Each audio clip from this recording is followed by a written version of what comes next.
The moment you leave, you become the villain. The moment a victim chooses peace, society often turns them into the villain. Not the person who abused them, not the person who caused the damage, the victim. And we need to talk about that because this channel has never been about comfort. It has been about truth, healing, and clarity.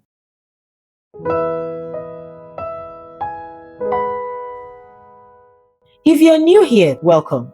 My name is Leticia Edirin. Today we're talking about what happens when a victim finally speaks, when a victim finally leaves, and when a victim finally chooses themselves. Because something strange usually happens. The abuse becomes the problem. The survival becomes difficult. The person who endured quietly suddenly becomes disrespectful, rebellious, selfish, proud. And you want to know why? Because silence made people comfortable and your healing disrupted that comfort. Let's be honest here. When you were suffering quietly, people called you patient. When you were enduring quietly, people called you strong.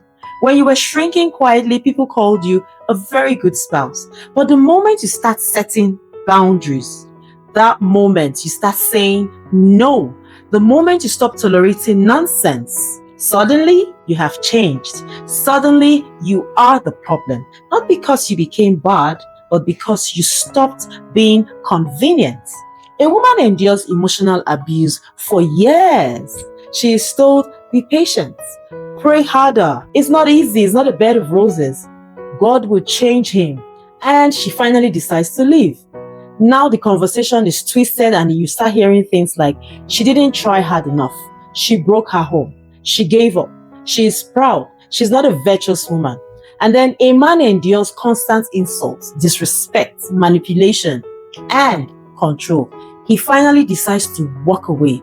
The conversation also changes and you start hearing things like, he's weak, he couldn't handle a woman, he's not a real man. Notice something. There is a pattern.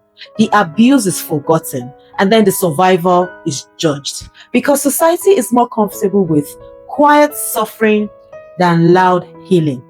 Let me say this clearly. People don't always hate that you left. They hate that you survived. They hate that you didn't die emotionally. They hate that you didn't break completely. And they also hate that you choose peace or you chose peace without their permission. Because your healing exposes what others are tolerating. Your freedom becomes a mirror and not everyone likes to see that side. That is why society is often kind to abusers than survivors. Abusers maintain the image. Survivors disrupt the image. Abusers pretend. Survivors tell the truth. And truth makes people uncomfortable. We see it all the time. And you hear questions like, how come you never spoke up before? But when you decide to speak, you hear another question. Why are you talking now? You are trying to destroy their reputation. Oh, you are exaggerating. Better still, you are lying. You are bitter. So which one is it? Do we choose to be silent in an abusive marriage and suffer, or speak and be punished? Well, for me, I would say this is a trap and it is designed to keep people stuck. Because if speaking costs you community, if living costs you respect, if choosing yourself costs you love, many people will stay. Not because abuse is okay, but because isolation feels scarier. Now let's talk about the price people pay for choosing peace over performance.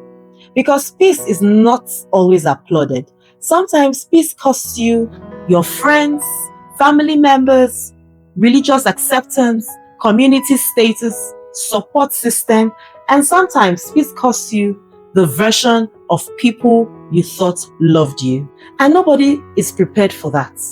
Nobody prepares victims for this part. They talk about things like be strong, leave if it's bad, but they don't talk about the loneliness, the grief. They don't tell you about rebuilding identity, and they definitely don't tell you about starting from ground zero. Choosing peace is powerful, but it is not glamorous. It is quiet, it is lonely, it's uncomfortable, and it is worth it. Because staying in abuse costs you so much more. It will cost you your mind, your self-worth, it will cost you your health, and your children's emotional safety if kids are involved. It will also cost you your future. So you don't live because you're weak. You live because you are trying or you are tired of surviving that abuse. You don't speak because you want attention. You speak because silence was killing you. Let me connect this to everything we have discussed on this channel about abuse without bruises. It is real. Emotional abuse is real. Psychological abuse is real. Financial control is real. Men being victims, it's a realistic thing. Systems that protect abusers are also real. Victims being blamed is real because none of this is imaginary. None of this is exaggerated. These are people's lived experience. So if you're watching this and thinking, this sounds like my life, I want you to hear this. You are not crazy. You are not dramatic. You are not overreacting. You are responding to harm. You deserve safety.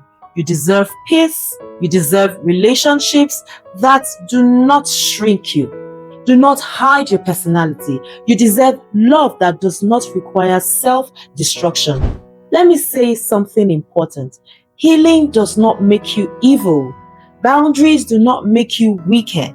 Living does not make you a failure. Choosing yourself does not make you selfish either. It makes you alive.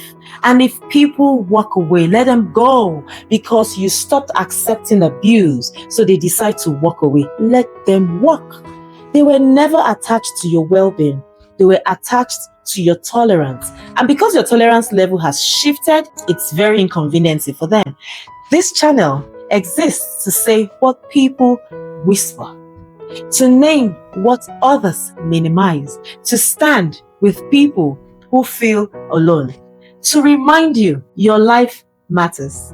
Your mental health, it matters a whole lot. Your safety matters. And if this video resonated with you, like it, please subscribe and share this with someone you know needs to hear this. Because every time we speak, abuse loses power.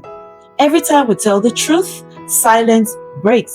And every time a victim realizes, I am not alone, healing begins. Unfiltered, uncensored, unapologetic. This is where the truth is spoken, silence is broken, and healing begins. See you in my next video.